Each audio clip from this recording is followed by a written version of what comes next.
જય ભીલ પ્રદેશ। આજે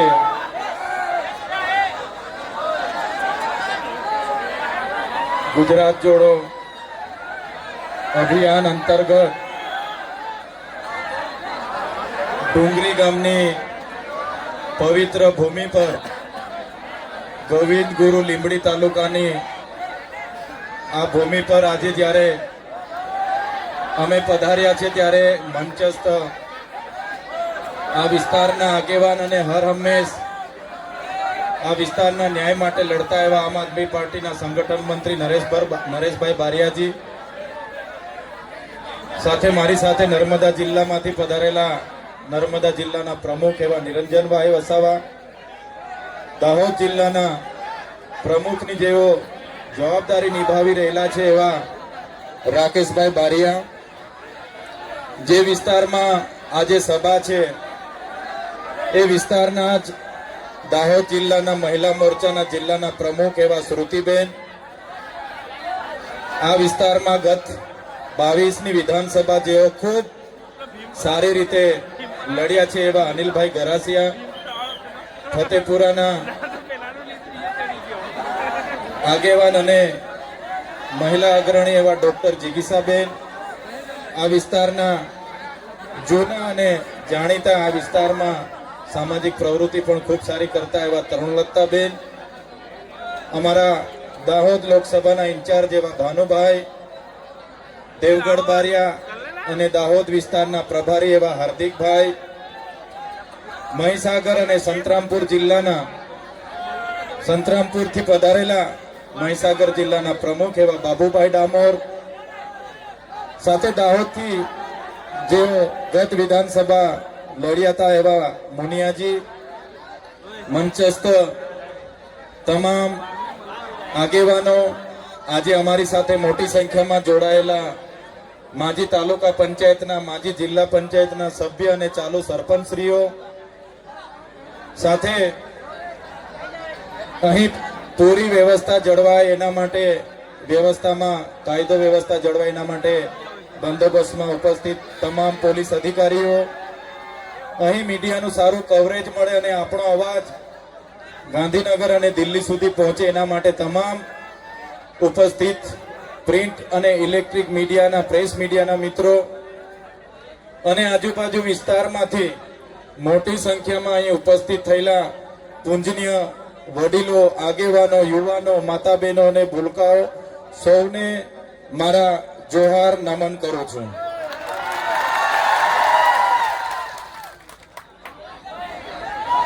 સૌપ્રથમ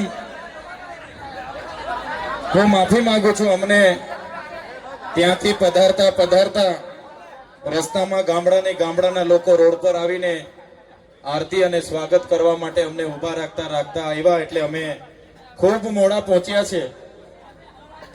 પણ અહીં આવીને અમે જોયું તો દાહોદના વડીલો, દાહોદના યુવાનો અને માતા બહેનોમાં જે જુસ્સો છે, જે ભાવ છે અમારા માટે, આ તમારો ભાવ, આ તમારી લાગણી, આ તમારો પ્રેમ અમને અવારનવાર આ વિસ્તારમાં ખેંચી લાવે છે। અને આજે અમે આવીને જોયું, વરસાદ છે છતાંય, વ્યવસ્થા નથી છતાંય હજારોની મેદની અહીંયા આવીને ઉપસ્થિત થયેલી છે। બધાને મેં બે હાથ જોડીને નમન કરું છું, વંદન કરું છું। દાહોદની પ્રજા એટલે આખા રાજ્યમાં, આખા દેશમાં દાહોદનું નામ આવે એટલે જે ઇમારતો છે, એ ચાહે વિધાનસભાની ઇમારત હોય, એ ચાહે સચિવાલયની ઇમારત હોય, એ ચાહે હાઈકોર્ટની ઇમારત હોય, જે પણ ઇમારતો, જે પણ ભવનો, જે પણ આવાસો, જે પણ આજે વિકાસના નામે ગુજરાતમાં બન્યા છે, એના પાયામાં દાહોદના લોકોનો પરસેવો છે અને એ દાહોદના લોકોને મારે સંબોધન કરવાનું છે। ત્યારે મને આનંદ થાય છે કે એ દાહોદની પ્રજાની વચ્ચે છું, જેમની આજે સંઘર્ષની વાતો થાય છે, સાહસની વાતો થાય છે, અને દાહોદની પ્રજાની મહેનતની વાતો થાય છે, ત્યારે આ ગુજરાતના વિકાસમાં પાયામાં દાહોદની પ્રજાનો પરસેવો છે. એટલા માટે આજે ગુજરાત વિકાસની પંથે આગળ વધી રહ્યું છે. આઝાદીના 78 વર્ષ થઈ ગયા. આજે અઠવાડિયા પહેલા, દિવાળી પહેલા ગુજરાતની સરકારે વિકાસ સપ્તાહ માટે ગામડે ગામડે રથ લઈને એમના ધારાસભ્ય અને સાંસદ સભ્ય પહોંચતા હતા, ફરતા હતા અને વિકાસની ગાથા સંભળાવતા હતા. વિકાસની મોટી મોટી વાતો થતી હતી. ત્યારે વિકાસ મહોત્સવ આજે ચાલે છે. એક બાજુ 78 વર્ષનો અમૃત મહોત્સવ ચાલે છે, છતાં આજે એ દાહોદ જિલ્લો હોય કે નર્મદા જિલ્લો હોય, આજે ગુજરાતના અને દેશના અતિ પછાત જિલ્લામાં દાહોદ અને નર્મદા જિલ્લાનું નામ આવે છે. આઝાદીના 78 વર્ષ થઈ ગયા. અમારા દાહોદના લોકોએ આ દેશની, આ ગુજરાતની ઇમારતોમાં પરસેવો પાડ્યો છે. એ જ પ્રકારે નર્મદાના, છોટાઉદેપુરના, મધ્યપ્રદેશના, મહારાષ્ટ્રના લોકોએ નર્મદા ડેમમાં પોતાની જમીનો આપી દીધી. આ વિસ્તારમાં નવા પ્રોજેક્ટો આવે એટલે જમીનો લઈ લેવામાં આવે. કોરિડોરના નામે, સ્ટેચ્યુના નામે, જીએમડીસી ના નામે, જીઆઈડીસી ના નામે, વિકાસના નામે જ્યારે પણ આ વિસ્તારમાં પ્રોજેક્ટો આવે છે, ત્યારે મારા આદિવાસી ખેડૂતોની જમીનો સહમતિ વગર લઈ લેવામાં આવે છે. ગ્રામ સભાની સહમતિ નથી પણ લેવામાં આવતી અને બારોબાર જમીનો લેવામાં આવે છે. ત્યારે આજે આખા દેશમાં 40 લાખથી પણ વધારે આદિવાસીઓ વિસ્થાપિત થયા છે. આજે એમના માટે દાહોદ આટલો મોટો જિલ્લો હોય, દેશના વિકાસમાં દાહોદે આટલું મોટું યોગદાન આપ્યું છે, છતાં હમણાં દિવાળી પતી જશે એટલે મારા દાહોદના ભાઈઓ અને બહેનો માથા પર પોટલા અને હાથમાં છોકરા લઈને મજૂરીએ જતા જોઈએ છે. અમે ગાંધીનગરમાં મળે છે, સુરતમાં મળે છે, ભરૂચમાં મળે છે, અમને અંકલેશ્વરમાં મળે છે, વડોદરામાં મળે છે. અમે પૂછીએ, બેન તમે કાના છો? તો કે ભાઈ અમે તો દાહોદથી છે. નાના નાના છોકરાઓને ત્યાં મજૂરી માટે મજબૂરી, આ પેટનો ખાડો પૂરવાની મજબૂરી એમને ત્યાં લઈ જાય છે. ત્યારે આ ગુજરાત સરકારને કહીએ છે, આજે તમારો આઝાદીનો 78મો વર્ષ ચાલે છે, તમે અમૃત મહોત્સવ પાછળ અબજો રૂપિયાનો ખર્ચો કરો છો. હમણાં વિકાસ સપ્તાહના નામે તમે આ વિસ્તારોમાં રથ ફેરવતા હતા, એમાં કરોડો રૂપિયાના ખર્ચાઓ કર્યા છે, જેના આધારે આપણા યુવાન અને યુવતીઓ મેડિકલમાં જતા, જીએનએમમાં જતા, ફાર્મસીમાં જતા, બીએસસીમાં જતા, ડિપ્લોમા કરતા, ડિગ્રી કરતા. અને આ સરકારે 28/10/2024 ના રોજે શિષ્યવૃત્તિ બંધ કરી 5000 વિદ્યાર્થીઓને લઈને અમે વિધાનસભાનો ઘેરાવો કર્યો. ત્યારે આ વિસ્તારનો એક પણ ધારાસભ્ય આપણા બાળકો માટે એક શબ્દ બોલવા તૈયાર નહોતો. અને વિધાનસભાના ઘેરાવા પછી બિરસા મુંડા ભવનનો ઘેરાવો કર્યો. વિધાનસભામાં સરકાર સામે મારે લડાઈ થઈ. ગૃહમાં મને એક દિવસ માટે સસ્પેન્ડ કરવો પડ્યો. એમણે મને સસ્પેન્ડ કર્યો, પણ અમે વિદ્યાર્થીઓનો મોરચો લઈને જે પ્રકારે વિધાનસભામાં પહોંચ્યા, આ સરકારને નમતું જોખવું પડ્યું અને શિષ્યવૃત્તિ ફરી ચાલુ કરવી પડી. જ્યારે ટેટ ટાટ પાસ ઉમેદવારોની ભરતીનો મામલો હતો, ત્યારે પણ આ વિસ્તારોમાં રેલી કરી.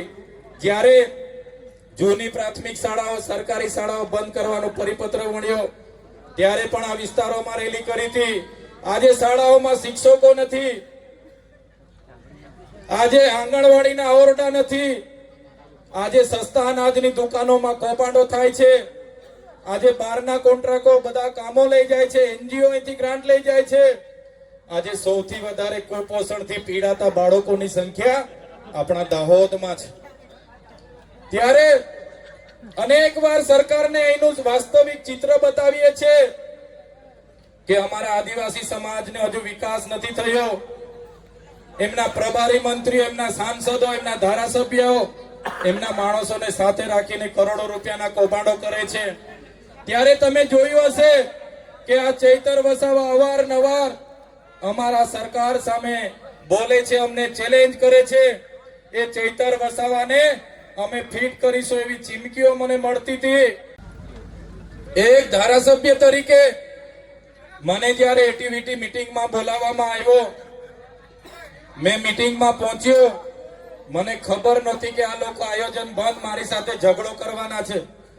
પ્રાંત અધિકારી, બે મામલતદાર સાહેબો, બે ટીડીઓ અને અમે બેઠા.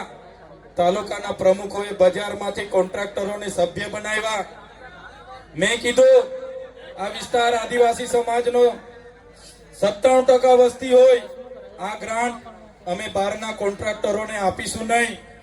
બસ આટલી વાતમાં બોલાચાલી કરી, ઝપાઝપી કરી અને 5 મિનિટમાં સાંસદ આખું ટોળું લઈને આવી ગયા અને થોડી જ વારમાં આખી જિલ્લા પોલીસ આવી ગઈ. તમે જોયું હશે, એક ધારાસભ્ય તરીકે કોઈ વાંક ન હોવા છતાં મને ધરપકડ કરી લેવામાં આવી, ધક્કામુક્કી કરવામાં આવી. મારો પરિવાર મળવા માટે આવ્યો, મારા આગેવાનો મળવા માટે આવ્યા, પણ મુલાકાત નહીં આપી. તાત્કાલિક ધોરણે કોઈ બનાવ વગર મને ધરપકડ કરી, ઘસડીને જીપમાં ભરી લેવામાં આવ્યો. રાજપીપળા એક નાઈટ જૂની જેલ બજારમાં છે ત્યાં રાખવામાં આવ્યો.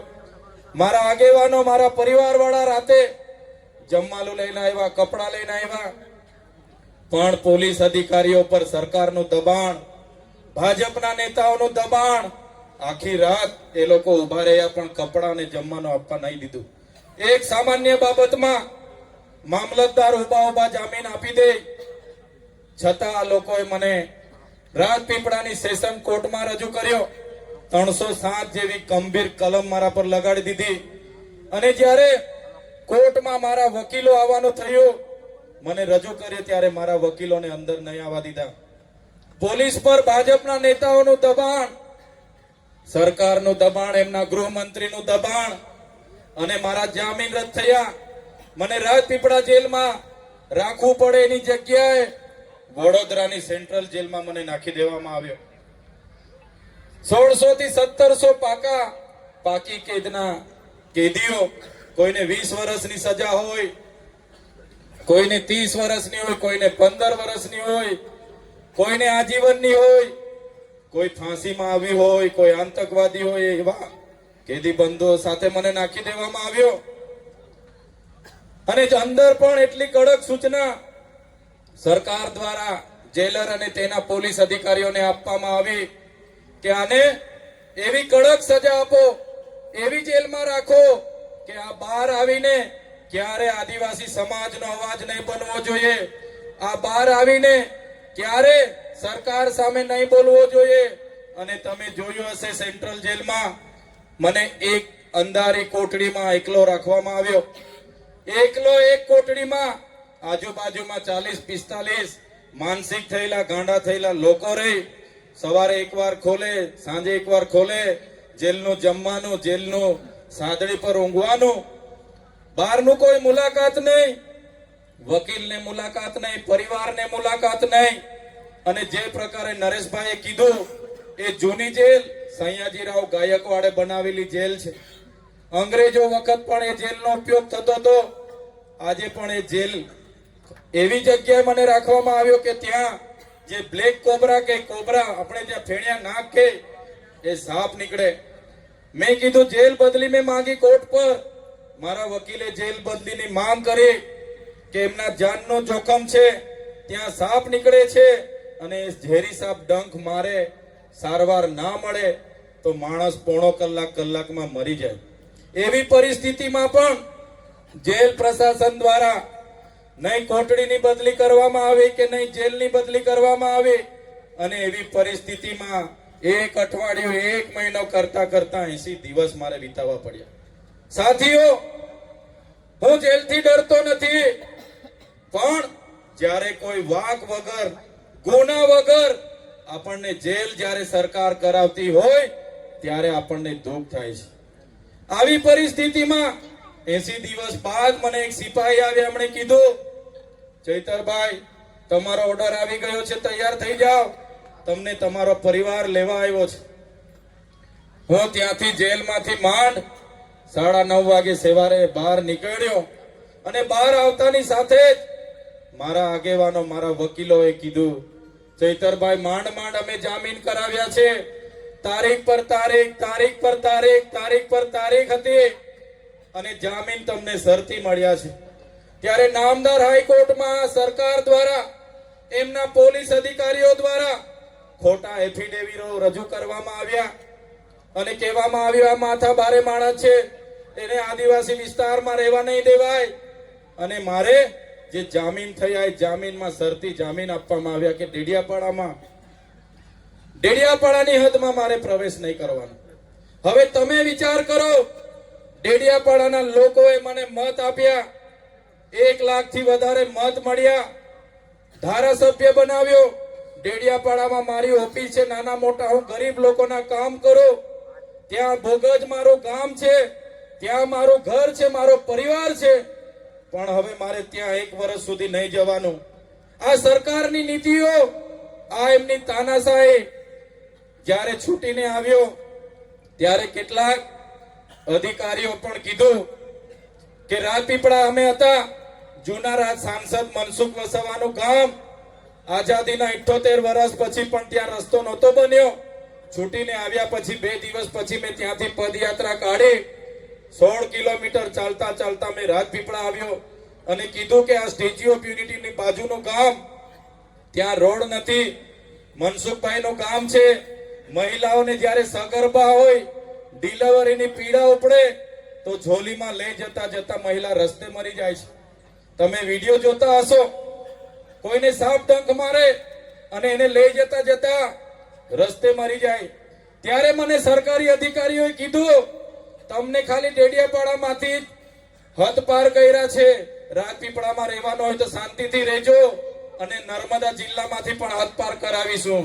ત્યારે મેં અધિકારીને તે દિવસે કીધું, તમે મને ડેડિયાપાડામાંથી કાઢી નાખશો, તમે મને નર્મદામાંથી કાઢી નાખશો, આ ચૈતર વસાવા અમારા લોકોના દિલોમાં રહે છે, અમારા લોકોના દિલોમાં રહીએ છીએ અમે, ત્યાંથી તમે ક્યારે અમને કાઢી નથી શકવાના.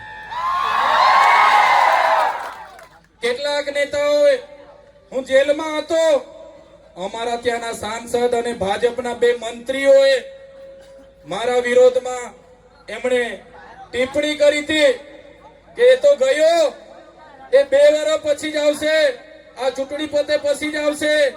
અહીંના એક મંત્રી બનેલા બાજુના તાલુકાના એમણે કીધું, એનું તો અમે પૂરું કરી નાખીશું. ત્યારે નેતાઓને બી કહેવા માંગુ છું, तुमको क्या लगता था, तुमको क्या लगता था नहीं लौटेंगे, गलत, जब तक तोड़ेंगे नहीं तब तक छोड़ेंगे नहीं. हमको क्या अंडू पंडू गंडू समझ के रखा है क्या? ये चैतर वसावा है, कभी झुकेगा नहीं. ત્યારે આ જેલની વેદના, આપણે બધા નાના લોકો છે, 30 વર્ષથી ભારતીય જનતા પાર્ટીનું શાસન છે, એમના ધારાસભ્ય, એમના મંત્રીઓ, એમના સાંસદો કરોડોપતિ અબજોપતિ થઈ ગયા છે, પોલીસ એમની છે, તંત્ર એમનું છે, જેલો એમની હશે, બધું જ એમનું છે. પણ મત તમારા પર છે, તમારા પર એ મત નાખીને એનો બદલો આપણે બધાએ લેવાનો છે. એમના વિરોધમાં મત નાખીને આ તમારા ભાઈ સાથે થયેલું છે, તમારા દીકરા સાથે થયેલું છે. આ ભાઈનો બદલો તમારે મતદાન એમના વિરોધમાં કરીને આ બદલો તમારે લેવાનો છે. ત્યારે આ જ પ્રકારની એમની નીતિ છે અને નીતિઓનો હું શિકાર બન્યો છું. ત્યારે ઘણા સમયથી હું મારા દાહોદના આગેવાનોને યાદ કરું, મારા સાથી મિત્રોને યાદ કરું. મારો મોબાઈલ પણ જમા લઈ લીધો તો, માંડ હમણાં છોડાવીને હું લાવ્યો છું.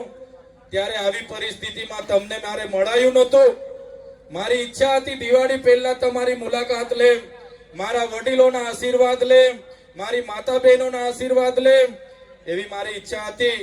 મારા નરેશભાઈ, રાકેશભાઈ અવારનવાર અમને કહે કે તમે દાહોદ આવતા રહો, અહીંયા દિવાળી કરીશું, અહીંયા રહીશું. દાહોદ પણ તમારો જ પરિવાર છે, દાહોદ પણ તમારો જ ગામ છે.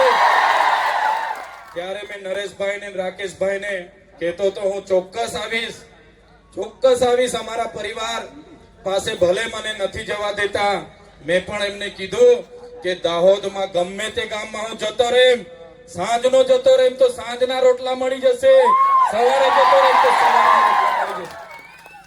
દાહોદ મારો પરિવાર છે, મને ક્યારે ભૂકો નહીં રાખે.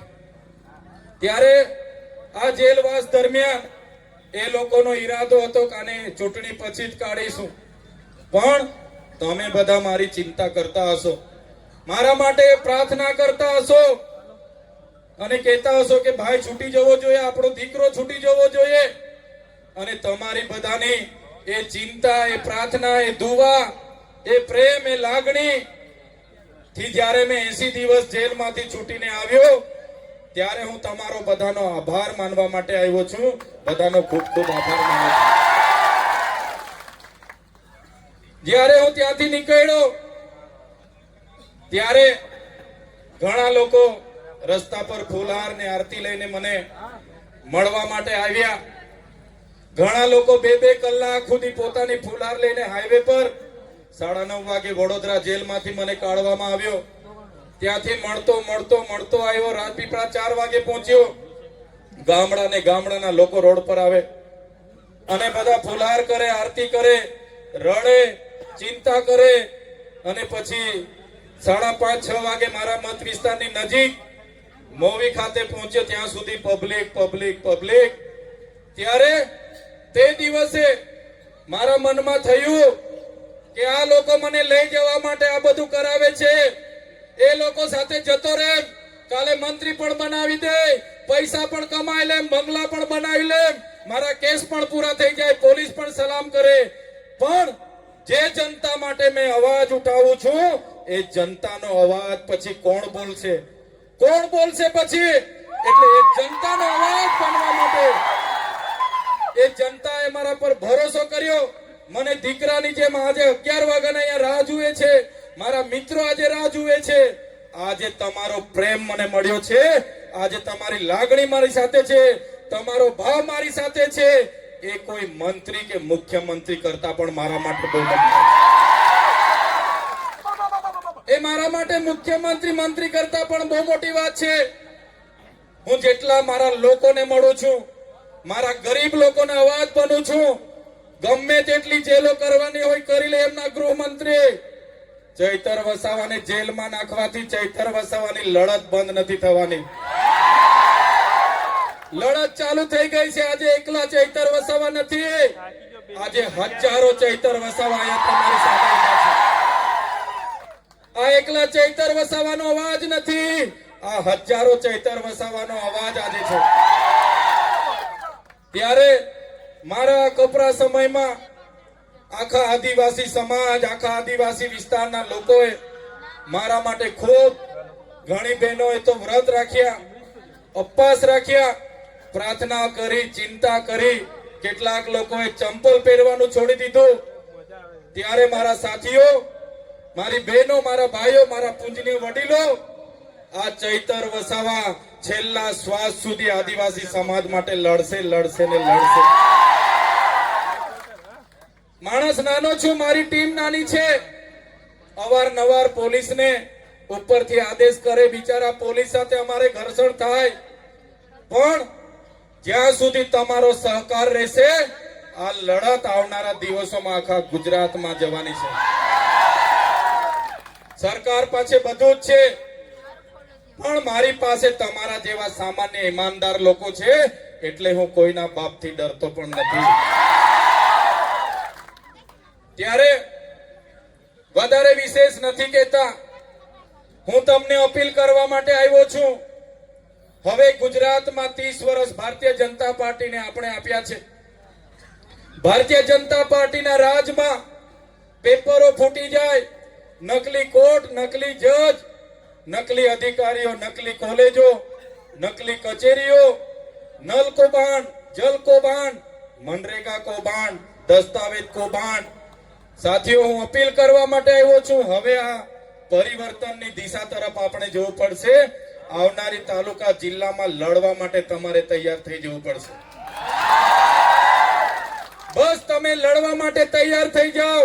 જે લોકો લોકોની સેવા માટે કામ કરવા માંગે છે, જાહેર જીવનમાં આવવા માંગે છે, એવા તમામ યુવાનો, તમામ વડીલો, આપણે રાજ સત્તામાં આવવું પડશે. રાજ સત્તાની ખુરશી આપણે ખોચી લેવી પડશે. અને જે દિવસે મારો સમાજ, મારો યુવાન, મારા વડીલો જે દિવસે સત્તામાં આવશે, તે દિવસે ભારતીય જનતા પાર્ટી અહીંયાના કોઈ જગ્યાએ દેખાવા નથી. તૈયાર થઈ જાઓ.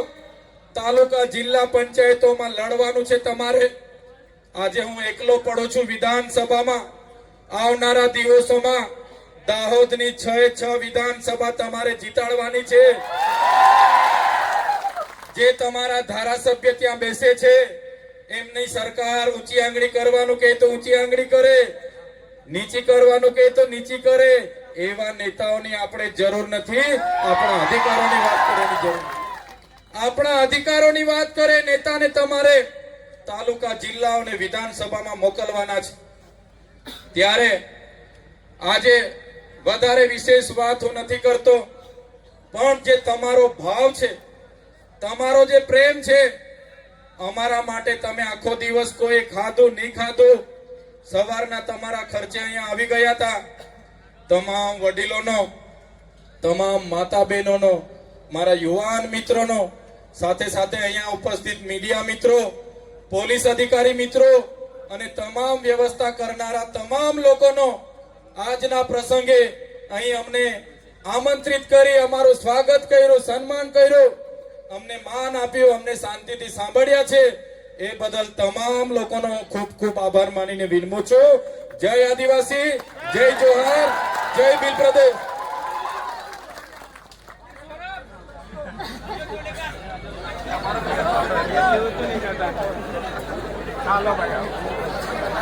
ખૂબ ખૂબ આભાર.